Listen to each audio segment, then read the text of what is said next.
আজকে তো প্রথম রোজা দেই আমাগো মসজিদের ইফতারি কি কতি হয় না দেই বন্ধুগো মসজিদ আছে কি ইফতারি দেখ শুনে দেই ফোন দিয়া।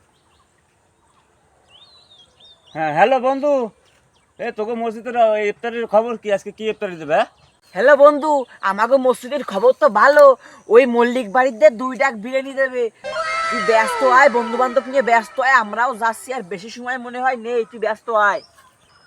আসলে আমরা আসতেছি ব্যস্ত এখনই, আমার বন্ধু নিয়ে ব্যস্ত আমি আসতেছি, তুই বাইরে।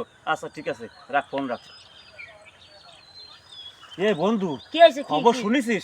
কি মল্লিকের মসজিদে হ্যাঁ। বলে মল্লিক বাড়িতে 2 ডাক বিরিয়ানি দিচ্ছে। তাই তুই এখন এনে শোন, দাঁড়ায় আমি রইছিস? আমি তো পাঞ্জাবি টিমে পুরো পুরো ফিটফাট রেডি। তুই বাইরে যেয়ে পাঞ্জাবি পুরো ধপ করে বাইরে আয়। তুই যা, হনে আমি পাঞ্জাবি পরে আসছি। আজকে প্রথম রোজা, বন্ধু বান্ধব আসতেছে, একসাথে ইফতারি করবানি। আর 2 ডাক বিরিয়ানি আজকে সেইরকম একটা ভরপুর বাড়ি দিবানি।